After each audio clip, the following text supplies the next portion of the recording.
네, 오늘 이 본문을 통해서 분명하게 드러나는 메시지가 있어요. 그거는 뭐냐면 어떤 대상에게 울고 통곡하라 라고 지금 야고보가 권면을 주고 있는 거예요. 결국은 우리가 이 메시지를 받고 뭘 해야 되냐면 울고 통곡해야 되는 겁니다.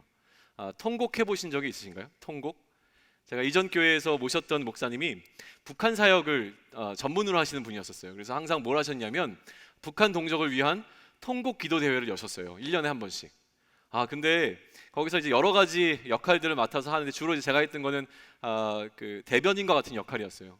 목사님 부르셔가지고 박 목사 이러면서 자기 생각을 막 얘기하면 제가 이제 받아 적어가지고 글로 만들어내는 역할을 했어요.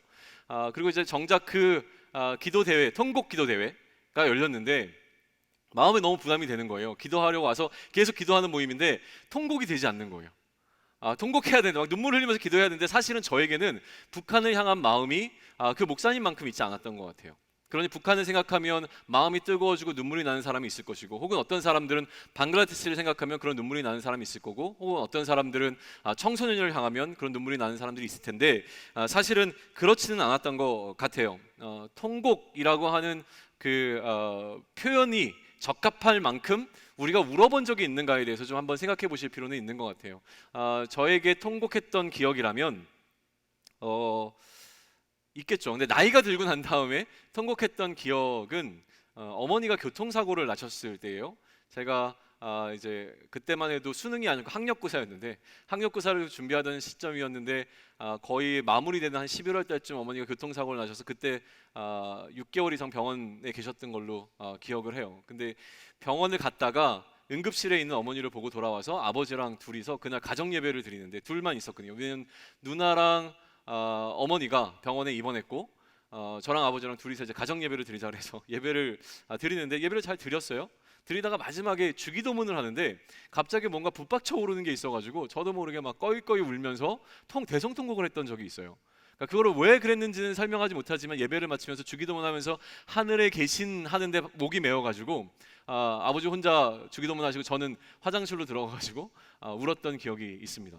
또 한 번 대성통곡했던 기억이 있다면 이제 외할머니가 돌아가셨을 텐데 참 잘 견뎠던 것 같아요. 그냥 그렇게 마음에 와닿지 않았던 것 같고, 생각보다 제가 잘 견딘다라고 생각을 했는데 마지막 장지에 외할머니를 모시고 돌아오는 그 차 속에서 저 혼자 눈물이 터져가지고 다들 괜찮은데 저 혼자 막 차 속에서 되게 민망하게 어디 내릴 수도 없고 차는 계속 가고 있는데 혼자 또 대성통곡을 했던 그런 기억이 좀 있습니다.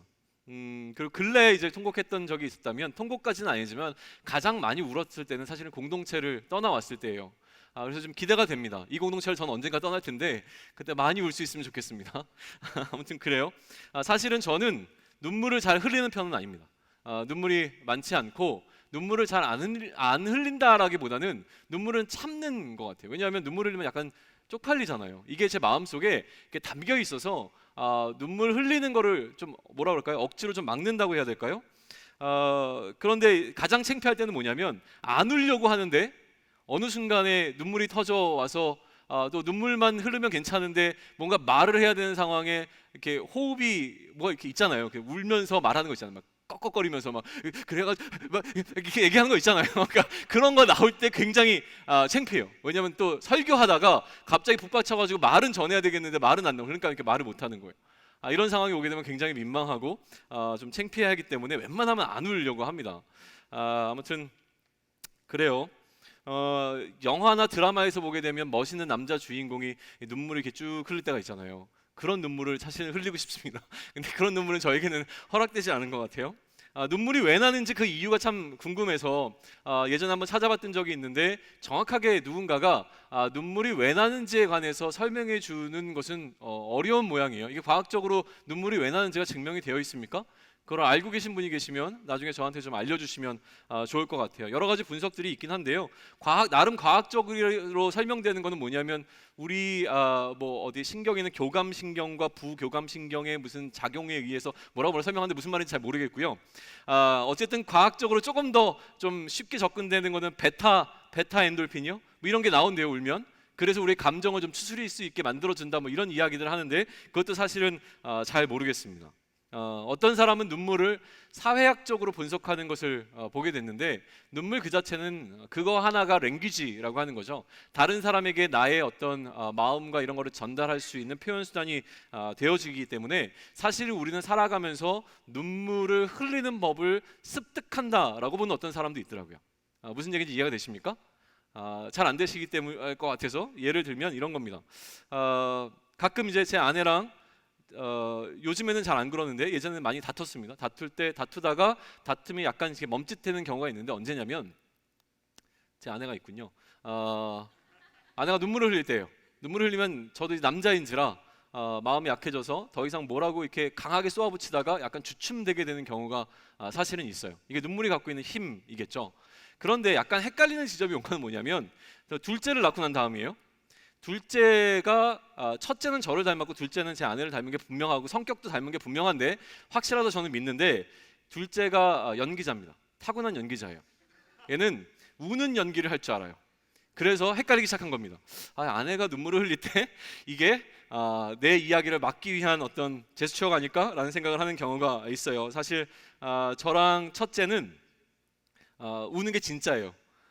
눈물을 만들어낼 수 있는 연기자는 아닙니다. 어쨌든 그런데 둘째는 탁월한 연기자입니다. 눈물에 어떤 호소력이 좀 있는 것 같아요. 그래서 만약에 제가 우는 모습을 보면 제가 가장된 눈물이라고 생각하지 않으셨으면 좋겠어요. 저는 진짜 눈물 흘리는 목사입니다. 그렇게 믿어주세요. 눈물에는 여러 가지 종류가 있다고 합니다. 우리가 보통 알고 있는 눈물은 뭐냐면, 그냥 이렇게 늘 안구를 보호하기 위해서, 건조하지 않기 위해서 나오게 되는 눈물이 있고요. 또 눈을 찔렸거나 아니면 매운 연기를 맡았거나, 또 뭐가 있을까요? 마늘이나 이런 것들을 통해서 흘리게 되는 반응으로 나타나게 되는 눈물이 있고, 그다음에 주로 우리가 생각하게 되는 눈물이라고 했을 때는 감정 때문에 오게 되는 어떤 눈물이 있다라고 이야기를 해요. 감정 때문에 눈물이 나는 경우는 우리 머릿속에 살고 있는 애들 때문에 그렇죠. 누구 있는지 알고 있습니까? 기쁨이와 까칠이와 슬픔이, 이런 애들 있잖아요. 무슨 얘기인지 잘 모르시는 분들은 인사이드 아웃을 꼭 보세요. 거기에 나오는 캐릭터들입니다. 사실은 눈물이 이런 어떤 감정과 우리 머릿속에 들어있는 어떤 슬픔이라고 하는 감정과 밀접하게 연관되어 있는 것은 분명한 것 같아요. 그렇기 때문에 눈물이 나지 않는 사람을 가리켜서 감정이 메마른 사람이라고 보통 이야기를 합니다. 제가 눈물을 잘 흘리지 않는다고 해서 제 감정이 메말랐다고 저는 저 스스로를 평가하지 않습니다.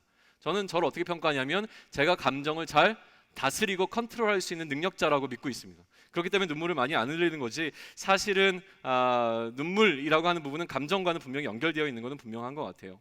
오늘 야고보가 우리에게 말합니다. 울고 통곡하라고 이야기하고 있습니다. 울고 통곡하라고 하는 것도 역시나 감정과 연결된 것이 너무나 분명합니다. 감정 때문에 흘리게 되는 눈물은 두 종류가 있는 건 알고 계시죠? 어떤 눈물과 어떤 눈물일까요? 기쁨의 눈물과 슬픔의 눈물일 것입니다. 야고보가 지금 말하고 있는 이 눈물이라고 하는 것은 기쁨의 눈물이라기보다는 슬픔의 눈물인 것이 더 분명해 보여요. 왜 그렇습니까? 통곡하기 때문이죠. 기뻐서 통곡해 본 적 있습니까? 있을 수도 있겠네요. 너무 기뻐서 막 통곡할 수도 있겠네요.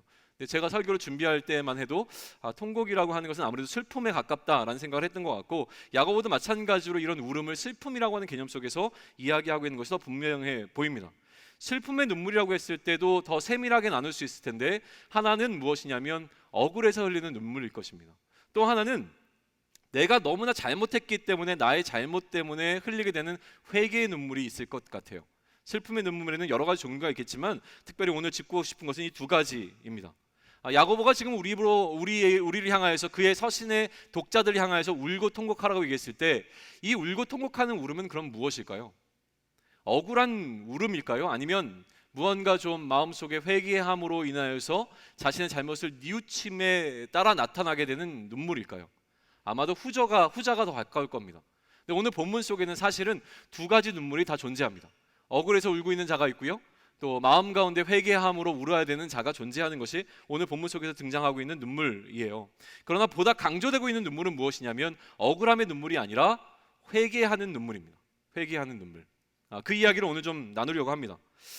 그렇기 때문에 좀 보다 성경적이고 신학적인 의미에서 눈물이라고 하는 것은 너무나 죄송하고 미안한 마음에 나타나게 되는 감정의 표현이라고 우리는 이해할 수 있을 것 같습니다. 이런 눈물에 대한 기억이 여러분들은 있으세요? 하나님을 향하여서 혹은 누군가를 향하여서 너무나 미안하고 죄스러운 마음에 흘러나왔던 눈물에 대한 기억이 여러분들은 있으신가 좀 묻고 싶습니다. 저에게는 있습니다. 언제 있냐면 사실은 초등학교 때 있어요. 그 이후로는 마음이 약간 강팍해져가지고, 아니, 마음을 잘 컨트롤할 수 있어서 그런 눈물을 안 흘렸던 것 같긴 한데요. 초등학교 때 수련회를 가면 무슨 지은 죄가 그렇게 많았는지 막 몇 시간 동안 설교를 듣고 나서 친구들과 무릎 꿇고 혹은 두 사람씩 혹은 그룹으로 막 껴안고서 대성통곡을 했던 기억이 있습니다. 뭘 초등학교 뭐 아이들이 그렇게 죄 지은 게 많았다고 그렇게 울었는지 잘 모르지만 아마 분위기였던 걸로 기억을 해요. 그때 저는 그래도 나름대로 심각했습니다. 근데 오늘 제가 예배를 마치고 집에 들어갔는데 저희 초등학교 1학년짜리 아들과 초등학교 4학년짜리 아들이 손을 붙잡고 대성통곡하면서 주님 저희 죄를 용서해 주십시오라고 기도하고 있으면 약간 웃길 것 같아요, 사실은. 그런 마음이 들어요.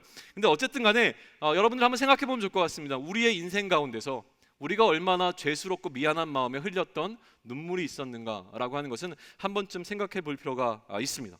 오늘 본문에서 분명하게 드러나고 있는 야고보의 권면은 무엇이냐면 울고 통곡하라는 것이기 때문에 그렇습니다. 그러니 우리는 어떻게 우리가 울고 통곡해야 되는가에 관한 이야기를 오늘 조금 더 집중적으로 살펴보려고 합니다. 우선 한번 살펴보시죠. 야고보가 편지를 쓴 것은 분명히 우리가 1차적인 독자는 아니었음이 확실합니다. 누군가 그 시대를 같이 살았던 어떤 동시대를 살았던 사람에게 이 편지를 보내고 있는 거잖아요. 그럼 이 편지를 수신하고 있는 자들이 누구인가부터 한번 살펴보시죠. 다시 한번 본문으로 가셔서 보세요. 누구에게 지금 편지를 보내고 있습니까? 들으라 부한 자들아. 그러면 누가 이 편지의 독자입니까? 부한 자들이에요. 쉽게 얘기하면 부자들이겠죠. 야고보의 공동체였든지 아니면 그 시대를 살아가는 어떤 사람들이었든지. 근데 제가 봤을 때는 아마도 야고보가 지금 편지를 전하고 있는 공동체 가운데 부자인 그룹들을 향하여서 지금 이 권면을 주고 있는 게 분명해 보입니다. 부자나 가난한 자라고 하는 것은 성경에서 굉장히 상징적인 중요한 의미를 갖고 있는 대상들이지만 오늘 지금 야고보는 분명히 공동체 안에서 부자들을 향하여서 이야기하고 있는 게 1차적으로는 확실해 보입니다. 그렇죠? 그러면 만약에 제가 여러분을 향하여서 이 부자들아라고 그러니까 부자분들이라고 제가 불렀어요. 그러면 자, 우리 부자 한번 손 들어보세요로 제가 한번 얘기했습니다. 우리 가운데 손 들 수 있는 사람이 몇 사람이나 될까요? 한번 손 들어볼까요? 제가 부자라고 생각하는 사람 한번 손 들어보십시오. 손 들고 나서 마음만 부자예요 이런 얘기하지 말고 진짜로 물질적으로 내가 정말 부유합니다 라고 생각하는 사람이 우리 가운데 몇 사람이나 있을까요? 약간 나는 부자라고 생각하지만 사람들 눈치 봐서 못 드는 사람들이 아마 있을 거예요. 쇼미더머니 보면 돈 자랑 많이 하더라고요. 어쨌든 누구죠? 요즘 제가 빠져있는 BY 그 가사 중에 이해가 나와요. 11조를 100만 원으로 끝나는 줄 알았는데 100만 원짜리 10장. 그러니까 도대체 이 친구는 한 달에 얼마를 번다는 얘기예요. 한 달에 1억씩 보는 친구인 거잖아요. 사실은 돈이라고 하는 것보다 그럼에도 불구하고 하나님의 영광을 줬는다 막 이런 가사로 막 랩을 하는데 멋있어요. 우승했으면 좋겠어요. 언제 하죠? 아무튼 그래요. 이렇게 정치적인 발언을 하면 안 되는데 아무튼 그렇습니다. 어디까지 갔죠? 잠깐 원고에 없는 얘기를 해가지고 헷갈렸는데 우리는 스스로 우리 자신을 부자라고 생각하지 않습니다. 그러니 지금 야고보가 이 부자분들이라고 불렀을 때 이거는 나를 향한 메시지가 아니구나 라는 생각이 먼저 들어와요. 그러니까 우리가 야고보서를 읽어 나가다가 부자들아라고 얘기하는 이 파트에 오게 되면 이 이야기는 나를 향한 메시지가 분명히 아닐 거야 라고 생각을 합니다. 그렇죠? 누구를 향한 메시지라고요? 부자인 어떤 사람들을 위한 메시지지 나를 위한 메시지는 분명히 아닐 거라고 생각하고 쉽게 넘어갑니다. 그런데 우리는 쉽게 넘어가면 안 된다는 것이죠. 분명히 오늘 우리 공동체 앞에 이 야고보서 5장 1절로부터 6절까지가 놓여 있습니다. 그러니 오늘 우리 공동체는 이 야고보서 5장 1절로부터 6절까지를 통해서 하나님께서 우리에게 무슨 이야기를 하신가에 집중해 볼 필요가 있다라고 하는 거예요. 먼저 우리는 그 이야기를 하기 전에 야고보 공동체의 부자들 이야기를 한번 해보시죠. 이들이 울고 통곡하라라고 이야기하는데 울고 통곡해야 되는 이유가 있습니다. 왜 이들이 울고 통곡하게 되냐면 그들에게 이제 고생이 임박했기 때문에 그렇습니다. 고생 때문에 그런데요. 이들에게 임할 고생은 무엇이냐면 그들의 재물이 썩고 그들의 옷이 좀먹고 그들이 갖고 있는 금과 은에 녹이 슬기 때문이라고 이야기를 합니다. 자, 이게 왜 이들이 무슨 얘기할까요? 그러니까 마지막을 한번 보시죠. 마지막에 우리가 이해할 수 있는 것은 무엇입니까? 재물이 썩고 옷이 좀먹고 그 다음에 금과 은에 녹이 쓰는 것인데 사실 잘 이해가 안 되는 것은 세 번째예요. 금과 은이 녹습니까? 금과 은이라고 하는 것은 녹쓰는 대상은 아니에요. 그렇기 때문에 이거를 문자적으로 해석하려고 시도하는 어떤 사람들은 이거를 이제 금과 은의 가치가 떨어진 것이다라고 이제 해석하게 되어지는데요. 오늘 저희는 사실은 그렇게 보지 않고 녹이라고 그냥 이해했으면 좋겠어요. 금과 은에서 녹이 생길 것 같지는 않지만 녹이 생겼다라고 한번 생각해 보시죠. 녹이 생긴 것이 중요하기 때문에 그래요. 일단 그렇게 이해하고 넘어갑니다. 여기서 지금 이들이 고생인 이유는 무엇이냐면 이 세 가지 표현들, 재물이 썩고 그 다음에 옷이 좀 먹고 또 금과 은의 녹이 슬게 되는 이 상황이 무엇을 의미하냐면 사실은 그들의 정체성을 나타내주는 어떤 것들에 문제가 생겼다는 거예요. 그들은 재물을 많이 갖고 있고 좋은 옷을 입고 있고 그들에게 많은 금과 은이 있다라고 하는 것이 그들을 부한 자라고 나타내줄 수 있는 정체성에 해당되는 어떤 것이었는데 이것들에 다 문제가 생기기 시작한 겁니다. 그러니 이것으로 인해서 그들 마음 가운데 혹은 그들의 삶 가운데 무언가 어려움들이 생겼고 문제가 생겼음에 대한 이야기를 하는 거예요. 사실은 이 앞에 나왔던 재물과 옷이라든지 이런 것들은 전부 다 그들이 그들됨을 나타내주는 어떤 정체성의 표지라고 한다면 마찬가지로 우리는 늘 생각을 해야 됩니다. 우리 삶 가운데서 우리는 우리의 정체성을 나타내주는 어떤 것들을 늘 보이면서 살아가는 것이 우리의 삶의 일반적인 것이라고 하는 건데요. 그러면 우리는 나의 나됨을 나타내는 것으로 무엇을 사용하고 있습니까? 여러분은 여러분의 여러분됨을 나타내는 것이 무엇인가요? 제가 최소한 이 자리에 올라와서 넥타이를 메고 양복을 입고 있는 이유는 그래도 내가 무언가 말씀을 전하는 자입니다 라고 하는 어떤 그런 것을 인상을 주기 위한 것이죠. 사실은 청바지를 입고 그냥 티셔츠를 입고 올라왔으면 좋겠는데 아직까지 그런 문화가 형성이 안 됐기 때문에 약간 주춤거리는 거지만 어쨌든 그래요. 이런 것들은 나름대로 우리가 이런 준비가 되어 있습니다라는 것을 좀 보여주는 방식이죠. 우리가 어떠한 옷을 입고 있는가 아니면 또 어떠한 것을 표현하고 있는가 여러 가지 방식을 통해서 우리는 우리의 정체성을 나타내는데 약간 주제를 벗어나서 크게 강조하지 않지만 나중에 언제 우리가 강조해야 될 이유가 있다면 시기가 있다면 이런 걸 분명히 생각해 볼 필요는 있습니다. 우리가 그리스도인이라고 하는 정체성을 갖고 있는데 그러면 우리는 우리가 그리스도인이라고 하는 정체성을 어떻게 나타내고 있는가라고 하는 주제도 굉장히 중요한 주제 가운데 하나일 것입니다. 어쨌든 지금 이 부한 자들에게 그들이 부한 자라고 하는 정체성을 나타내주는 어떤 표지들이 있었는데 이 표지들에 다 문제가 생겼고 이런 문제가 생기니 이들 가운데 소위 얘기하면 고생이 생기기 시작한 겁니다. 그거를 지금 이야기하고 있어요. 정체성을 나타내주는 표지는 어떻게 보면 우리의 목숨과도 같은 것과 비교할 수 있습니다. 나의 나됨을 나타내는 것이기 때문에 그런데요. 이런 문제가 여기에 문제가 생긴 것만도 큰일인데 지금 조금 더 중요한 더 큰 문제가 생겼다고 야고보는 이야기합니다. 뭐라고 얘기합니까? 본문을 한번 보세요. 이 녹이 너희에게 증거가 되며 불같이 너희 살을 먹을 것이다 라고 이야기를 해요. 이 표현이 약간 좀 어려운데요. 녹이 증거가 됩니다. 아까 그냥 녹을 금과 은이 가치가 떨어지는 어떤 현상으로 바라보지 말고 실제로 금과 은에서 어떤 녹이 발생되었다라고 보자고 말씀드렸습니다. 녹이 생겨난 겁니다. 그래서 생겨난 녹이 우리 앞에 있어요. 그러면 이 녹이 이야기해주는 스토리가 있습니다. 녹이 생겼다는 것은 먼저 무엇이 있었다는 겁니까? 금과 은이 그들에게 있었다라고 하는 것을 증명해 주는 거예요. 그러면 그들에게 금과 은이 있었다는 것은 무엇을 또 표현합니까? 이들이 부한 자였음을 증명해 주는 방식이에요. 그러니까 지금 사실 야고보가 바라보는 것은 무엇이냐면 최종 심판의 자리인데요. 최종 심판의 자리 때에 그들에게 뭐가 있기 때문에 그들에게 녹이 있습니다. 이 녹이 있으니 빼도 박도 못하는 상황이 되었다는 것을 이야기하는 거예요. 지금 그들이 녹을 갖고 있어요. 녹을 갖고 있으니 녹슨 어떤 것 때문에 평가를 받는 겁니다. 너 녹이 있으니 너에게는 금과 은이 있었구나. 너에게 금과 은이 있었으니 너는 부한 자였구나. 그랬으니 너는 어떻게 되냐? 이제 불못으로 들어가라 이 얘기입니다. 불이 그의 살을 완전히 사르는 상황이라고 한다면 요한의 표현에 이르게 되면 요한계시록에 따르면 불못이라고 표현되는 지옥으로 가라라고 됩니다. 지옥으로 갈 수밖에 없는 빼도 박도 못하는 증거가 무엇입니까? 그에게 녹이 있었기 때문이라고 지금 야고보는 설명하는 거예요. 여기까지 되셨죠?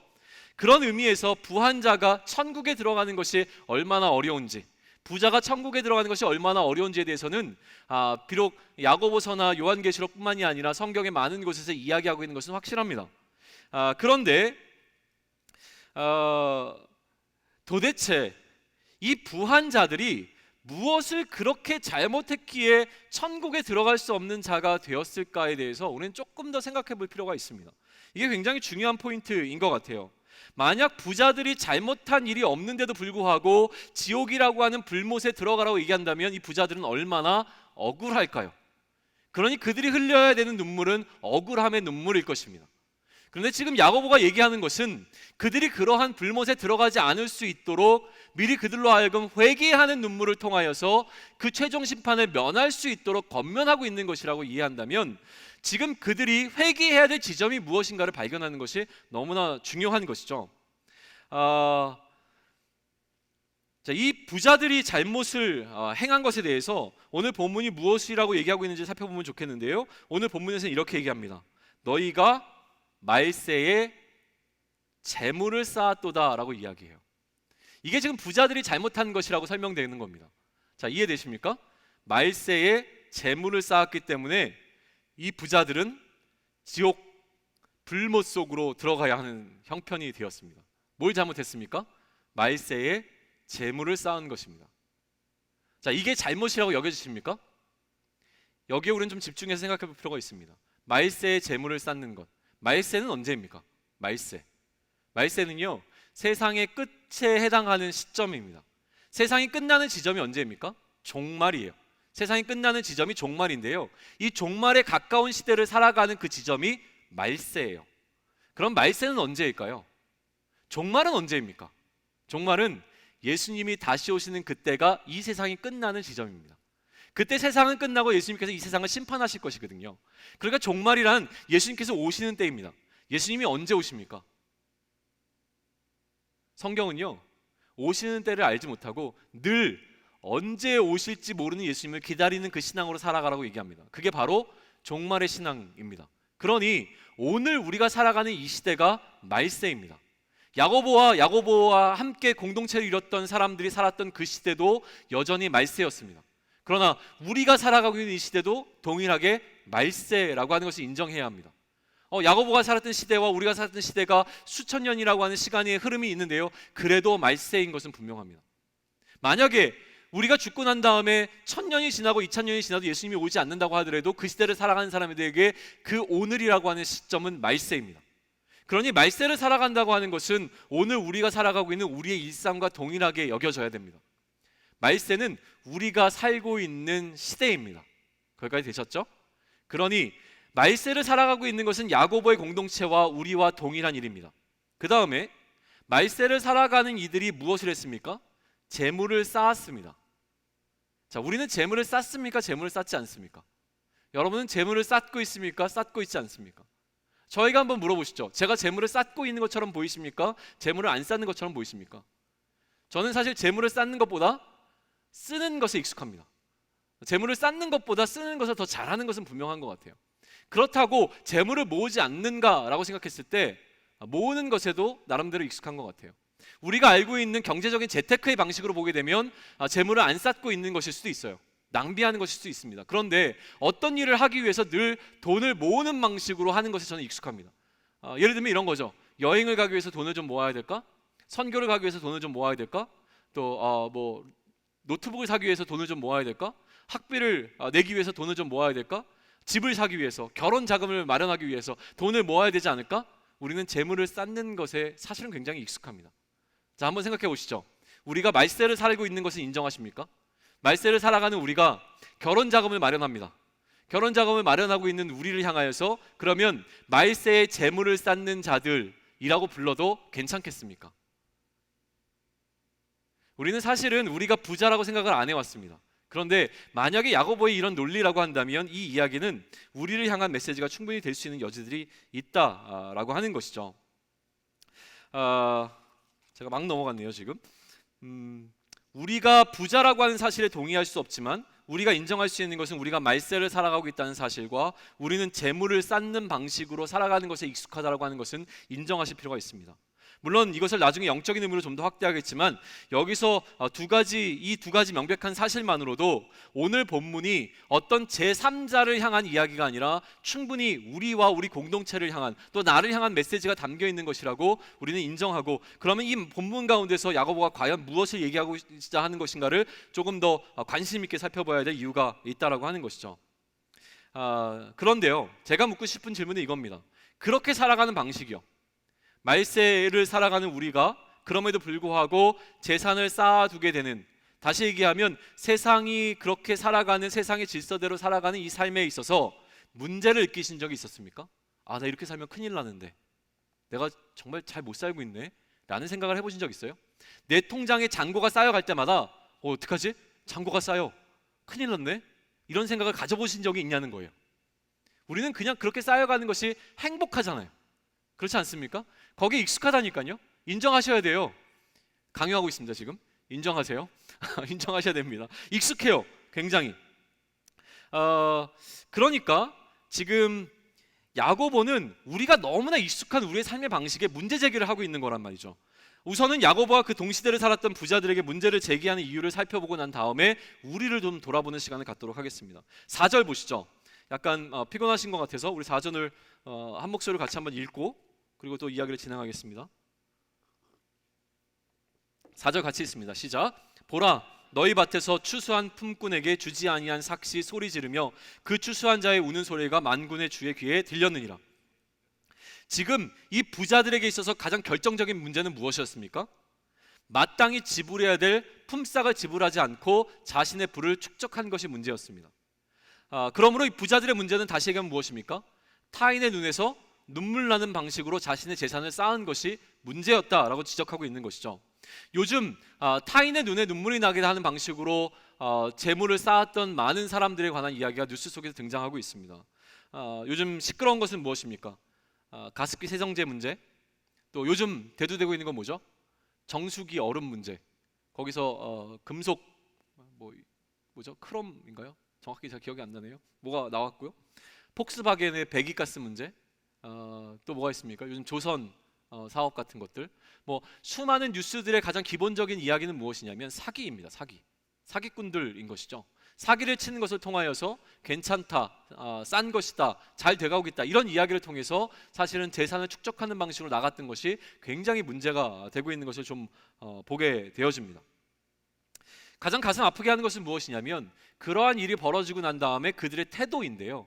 보상해주면 되지 라는 느낌밖에 오지 않기 때문에 많은 사람들이 분노하고 있는 겁니다.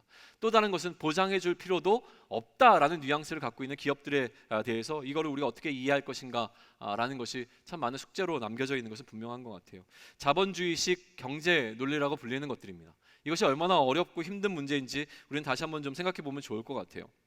그런데 이들이 이러한 불법 혹은 다른 사람들의 눈에서 피눈물이 나게 만드는 방식을 통해서라도 부를 축적하고자 하는 그 근본적인 이유는 어디에 있습니까? 5절을 한번 보시죠. 5절 우리 한 목소리 다시 읽습니다. 시작.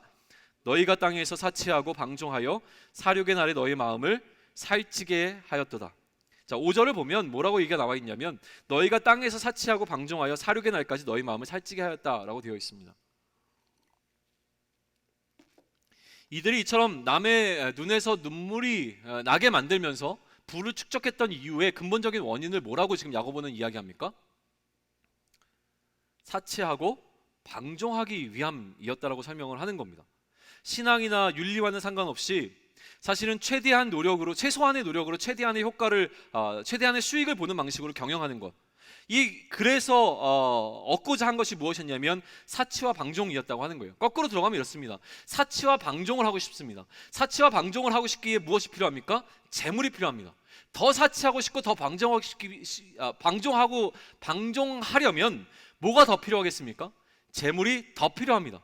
그러니 어떻게 하든지 악착같이 재물을 모으는 방식으로 행할 수밖에 없는 것이 일반적으로 우리가 살아오고 있는 삶의 방식이라고 하는 거예요. 여기서 야고보의 생각을 따라잡기 위해서 우리는 한 단계 더 고민할 필요가 있습니다.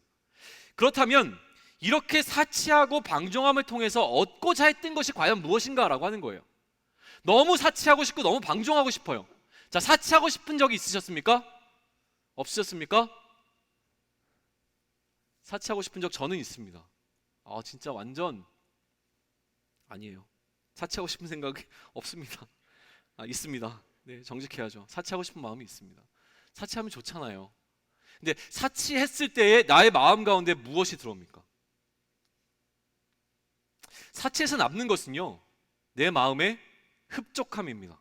내 마음의 만족함입니다.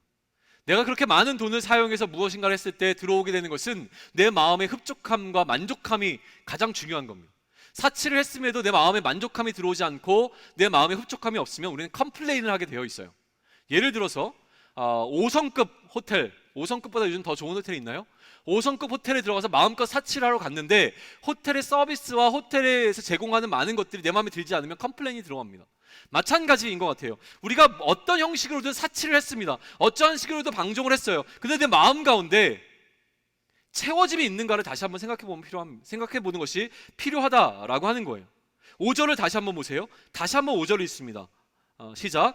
너희가 땅에서 사치하고 방정하여 사륙의 날에 너희 마음을 살찌게 하였더라. 자, 무엇을 얘기하고 있는 것이냐면 지금 내 마음의 흡족함과 내 마음의 만족함을 위하여서 사치하고 방종하는 것은 내 마음을 어떻게 하는 것이다? 살찌게 하는 것이다 라고 지금 야고보는 표현하는 거예요. 이것을 통하여서 우리가 사치하고 방종함을 통하여서 무엇을 얻기를 원하는 겁니까? 내 마음에 살을 찌우고 싶어 한다라고 지금 야고보는 표현하고 있다라고 하는 거예요. 그러니 지금 본질적인 문제는 무엇이냐면 재물 자체를 축적하는 것이 문제가 아닙니다. 그건 어떻게 보면 굉장히 가벼운 문제일 수도 있어요. 중요한 문제지만 가볍게 여겨지는 것은 무엇이냐면 더 크고 심각한 문제가 있다는 거예요.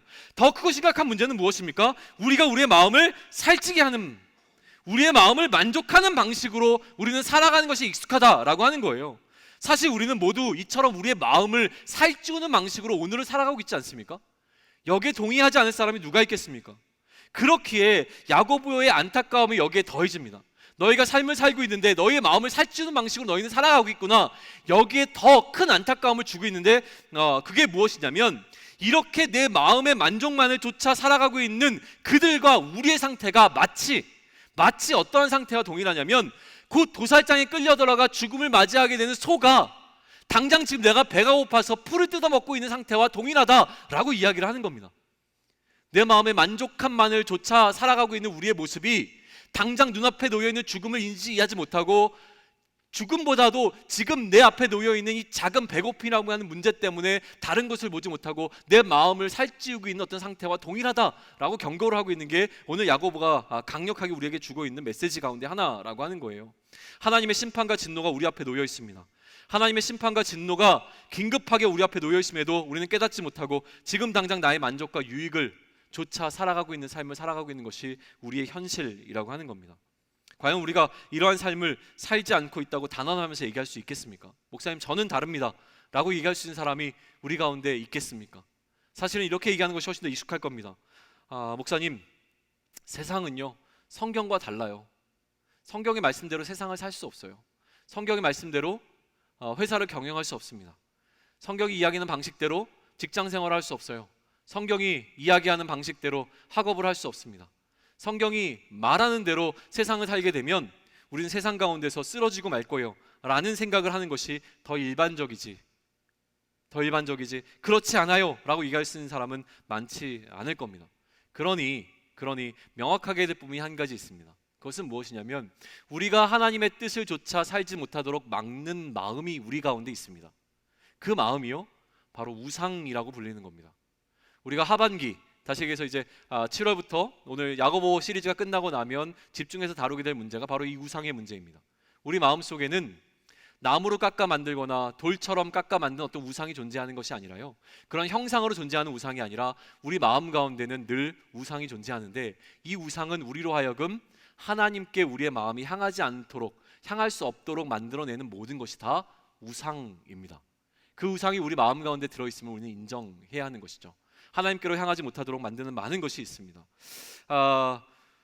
우상은 오히려 나로 하여금 내 뜻대로 행할 수 있도록 만들어줍니다. 왜냐하면 우상에는 내 뜻을 막을 수 있는 힘이 없기 때문에 그렇죠. 재물이 우상이면 어떤 식의 방식이든 재물을 축적하는 방식으로 살아가는 것이 옳다고 얘기합니다. 학벌이 우상이면 어떤 식으로든지 간에 내가 학벌이라고 하는 것을 더 늘리는 방식으로 갑니다.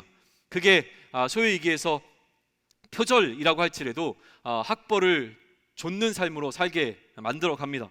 자녀가 우상이면 불법을 행해서라도 내 자녀에게 그러한 양육을 주고자 하는 것이죠. 그런데 이 모든 것의 결국은 나의 만족감에 있다라고 하는 것을 이야기합니다. 내가 우상을 쫓아가는 것은요 우상을 위하는 것이 아니라 결국은 나의 만족을 쫓아 사는 삶, 예수님이라고 하는 것이죠. 그래서 질문합니다. 그래서 너의 만족함을 위해서 살았던 너의 인생을 돌아봐라. 이때까지 그 수많은 날 동안 너의 만족감을 위해서 살아왔는데 그 만족감이 채워지더냐라고 묻는 질문이 예수님께서 던지신 질문이었습니다. 그래서 채워지지 않음을 깨닫는 그 순간, 그러면 어떻게 내 마음 가운데 이 갈증, 채워질 수 없는 이 갈급함을 채울 수 있을까를 고민할 때에 나에게 와라, 나에게 와서 생수를 마시라. 그러면 끊임없이 솟아나는 생수를 경험하게 될 것이다 라는 이야기를 해주신 분이 바로 예수님이라고 하는 겁니다. 그러니 우리 마음 가운데 채워질 수 없는 어떤 것을 갈급해하며 살아가는 것이 아니라 신속하게 그것을 내려놓고 우리 마음 가운데 예수 그리스도를 모시는 그 작업을 우리는 신속하게 해야 되는 것이죠. 그것이 남은 하반기 우리가 해야 될 일이라고 믿습니다. 야고보는 말합니다. 그렇게 살아야 한다고 말합니다. 아니, 어쩌면 그렇게 살지 못하는 우리를 향하여서 울며 통곡하라고 책망하고 있는 것입니다. 야고보의 긴박한 호소는요, 마음이 살찐 자에게 울며 통곡하고 회개하라라고 권하고 있는 것입니다. 아니, 명령하고 있는 것입니다. 그러면 어떻게 살면 되겠습니까? 우리는 마음이 가난한 자로 살아야 합니다. 마음을 살찌우면 안 되고요, 우리의 마음을 내려놓고 비우는 방식으로 살아야 합니다. 마음을 살찌게 하는 방식이 아닌 내 마음을 가난하게 하는 방식으로 어떻게 살아갈 것인가, 우리는 날마다 물어야 합니다. 어떻게 내 마음의 내 만족감을 완전히 내려놓고 하나님만을 위한 삶을 살 수 있을까에 대해서 심각하게 고민하셔야 된다라고 하는 겁니다. 야고보는요, 어쩌면 가장 강력한 예를 우리에게 제시해주고 있는데 그 예가 무엇이냐면 6절입니다. 6절, 우리 6절을 한 목소리로 좀 씩씩하게 같이 한번 읽을까요? 6절 찾으셨습니까? 씩씩하게 읽기 위해서 물을 마셨습니다. 씩씩하게 읽겠습니다. 자, 시작. 너희는 의인을 정죄하고 죽였으나 그는 너희에게 대항하지 아니하였느니라. 야고보는요, 대항하지 않는 것이 의인의 삶이라고 지금 말하고 있습니다. 불의에 대항하는 것조차 내 마음의 만족함을 위한 것이라고 하는 것으로 들려집니다. 야고보는요, 의인은 불의에 대항하지 않았다고 이야기를 합니다.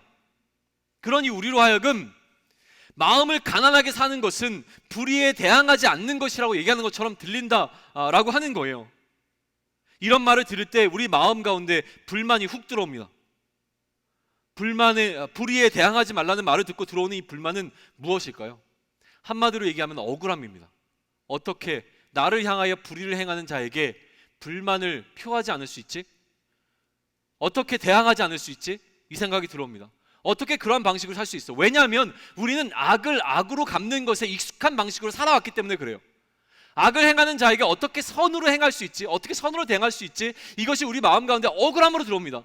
내가 손해봤잖아, 이 얘기가 먼저 들어오니까 그래요. 그런데 야고보는 우리에게 가장 결정적인 예로 주고 있는 것이 6절이라고 한다면 의인은 그러한 상황 가운데서도 대항하지 아니하였다라고 하는 예를 우리에게 주고 있는 것입니다.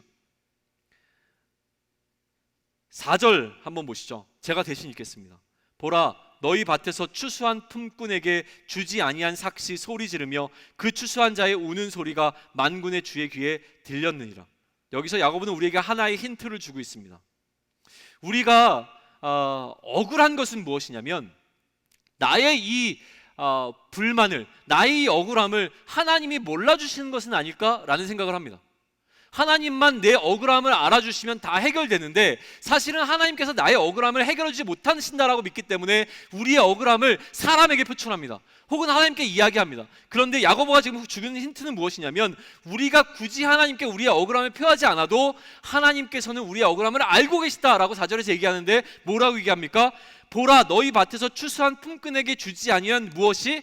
삭시 소리 지르고 있다라고 얘기합니다. 우리가 굳이 울고 소리 지르지 않아도 우리가 불의함을 당한 그 상황이 하나님을 향하여 울부짖고 있다고 얘기합니다. 마치 무엇이 생각납니까? 아벨의 사건이 생각납니다. 아벨은 죽어서 더 이상 아무 말도 할 수 없는 상태가 되었지만 그 아벨의 피가 하나님을 향하여서 소리 지르고 있는 것과 마찬가지의 상태가 되어진다는 것입니다. 하나님은 다 알고 계시다라고 하는 것이죠. 하나님은 우리로 하여금 우리가 당하고 있는 이 불의함과 우리의 억울함을 모르고 계신 분이 아니라고 하는 것이죠. 그러니 우리의 형편을 아는 하나님께서 우리에게 무엇을 요구하십니까? 불의에 대항하지 말라라고 얘기하시는 것으로 우리는 이해해야 됩니다. 우리의 형편을 다 아시는 하나님께서 우리가 어떤 마음을 갖고 있는지, 우리가 무엇 때문에 힘들어하는지, 무엇 때문에 억울해하는지 다 아는 하나님께서 우리를 향해서 이렇게 얘기하십니다. 그래도 참아야 한다. 그래도 불의에 대항하면 안 된다라고 얘기하십니다. 왜냐하면 하나님께서는 세상의 방식으로 세상이 우리에게 불의함을 주는 것에 대항하기를 원치 않으시기 때문입니다. 그렇다고 불의에 대항하지 말라라고 얘기하는 것이 아닙니다. 하나님께서 우리를 향하여서 우리가 어떻게 세상을 향하여 대항해야 되는지에 대해서 말씀해 주십니다. 그걸 한번 찾아보시죠. 히브리서 12장으로 한번 넘어갈 텐데요, 성경 갖고 계신 분들 한번 찾아보시면 좋겠습니다. 히브리서 12장 4절로 가겠습니다. 히브리서 12장 4절인데요, 1절부터 4절까지를 쭉 한번 읽어 나갈까요? 히브리서 12장 찾으셨습니까? 히브리서 12장 1절부터 4절까지를 우리 한 목소리로 좀 크게 같이 읽겠습니다. 자, 시작. 이러므로 우리에게 구름같이 둘러싼 허다한 증인들이 있으니 모든 무거운 것과 얼매이기 쉬운 죄를 벗어버리고 인내로써 우리 앞에 당한 경주를 하며 믿음의 주요 또 온전케 하시는 이인 예수를 바라보자. 그는 그 앞에 있는 기쁨을 위하여 십자가를 참으사 부끄러움을 개의치 아니하시더니 하나님 보좌 우편에 앉으셨느니라. 너희가 피곤하여 낙심하지 않기 위하여 죄인들이 이같이 자기에게 거역한 일을 참으신 일을 생각하라. 너희가 죄와 싸우되 아직 피 흘리기까지는 대항하지 아니하고. 거기까지만 보겠습니다. 아직 피 흘리기까지는 대항하지 않았다고 하는 것은 무엇이냐면, 피 흘리기까지 사실은 견디고 인내해야 되는 데 대한 이야기를 하고 있는 거예요. 대항하지 않는 방식이 오히려 대항하는 것이라고 얘기하는 이 이야기를 어떻게 이해하면 좋을까에 놓고 씨름을 많이 하다가 이런 결론을 여러분과 나누면 좋겠습니다. 자, 우리가 대항하고 싸워야 될 원수는요, 아니죠. 우리가 싸워야 할 것, 우리가 대항해야 될 것은 우리의 원수가 아닙니다. 우리에게 피해를 주고 우리의 삭을 빼앗아가는 어떤 불의한 주인과 같은 형태로 우리를 날마다 힘들게 하는 사람이 있을 수 있고, 우리를 날마다 힘들게 하는 상황이 있을 수 있습니다. 그러나 이런 사람과 상황은 우리에게 원수가 아닙니다. 죄송합니다. 우리에게 원수입니다. 이 원수예요? 네, 밉죠. 원수 분명합니다. 확실합니다. 원수예요. 원수인데 싸워야 할, 대항해야 될 원수가 아니라는 거예요. 그러면 원수는 우리가 어떻게 대해야 될 존재입니까? 성경은 말합니다. 사랑해야 할 대상이라고 이야기합니다. 나를 힘들게 하는 사람과 나를 힘들게 하는 상황을 우리는 사랑해야 합니다. 오히려 긍휼을 베풀어야 하고 인애를 베풀어야 하는 것이 우리가 해야 되는 우리의 역할입니다. 그러면 우리가 대항하고 싸워야 될 것은 무엇이겠습니까? 이건데요, 오늘 히브리서는 죄와 싸우라고 이야기합니다. 그러니 우리가 싸워야 할 것은 바깥에 있는 어떤 것이 아니라요, 우리를 힘들게 하는 어떤 사람으로 인하여, 우리를 힘들게 하는 어떤 상황으로 인하여 내 마음 가운데 생겨나는 죄와 싸워야 되는 겁니다. 이해되십니까? 이게 제일 중요한 포인트입니다. 무엇이죠? 누군가 나를 힘들게 합니다. 그러니 내 마음 가운데서 뭐가 일어납니까? 우이씨, 두고 봐. 분노가 일어나기 시작합니다. 내가 싸워야 될 것은 무엇입니까? 내 안에서 일어나고 있는 이 분노와 싸우셔야 합니다. 나를 힘들게 하는 어떤 사람과 싸우는 것이 아니라 그 사람이 나를 힘들게 할 때 내 마음 가운데서 깊은 곳에서 일어나게 있는 나의 죄와 싸우셔야 됩니다. 언제까지요? 피 흘리기까지 대항하셔야 된다. 그 이야기를 하는 겁니다. 싸우실 수 있겠습니까? 우리가 싸워야 할 것은 원수의 행위로 인하여서, 내가 처한 이 상황으로 인하여서 내 마음 가운데 일어난 나의 죄와 싸워야 하는 것입니다. 세상과 똑같아지지 않는 것이 필요합니다. 세상이 우리를 힘들게 할 때 우리도 세상을 힘들게 하는 방식이라면 우리는 세상과 다를 것이 없습니다. 그러나 우리는 세상과 다른 방식으로 대항하라고 이야기합니다. 이렇게 할 때에 우리는 세상이 감당치 못하는 자의 레벨에 올라가게 되는 겁니다. 이해되십니까? 세상과 동일한 수준에 머물러 있으면 안 됩니다. 세상과 동일하지 않은 방식으로 세상을 대할 때에 세상이 우리를 감당할 수 없는 위치에 우리가 올라가게 된다라고 이야기하는 것입니다. 이것이 바로 하나님의 방식으로 대항하는 겁니다. 정리하겠습니다. 내 마음의 만족감을 목표로 살지 않으셨으면 좋겠습니다. 예수 그리스도를 내 안에 채우는 방식으로 우리는 살아가야 합니다. 그럴 때 우리는 자신의 만족감을 목표로 살아가는 어떤 사람들의 먹잇감이 될 수 있습니다. 내 만족감을 위해 살지 아니하고 예수 그리스도만을 바라보며 하나님의 의와 그의 나라를 위하며 살아갈 때에 오히려 우리는 그렇게 살지 않는 많은 사람들의 먹잇감이 될 수밖에 없는 상황이라고 하는 것을 우리는 알고 있습니다. 그러나 그때가 우리 앞에 놓여 있을 때라고 할지라도 우리는 우리가 대항해야 되는 것은 그들의 방식으로 그들을 대하는 것이 아니라는 것입니다. 우리의 대항은 이로 인하여 내 마음 가운데 일어나는 죄성과 싸우셔야 하는 겁니다. 이렇게 할 수 있다면 우리는 세상과는 전혀 다른 차원에서 이 세상을 살아갈 수 있고, 이렇게 삶으로 세상이 감당치 못하는, 다시 말해 세상이 건드릴 수 없는 청년 그리스도인으로 살아갈 수 있게 되는 것입니다. 그것을 함께 나눌 수 있는 오늘이 되길 소망합니다. 같이 일어나실까요? 좀 결단하면서 이 마음들 정돈하면 좋겠습니다.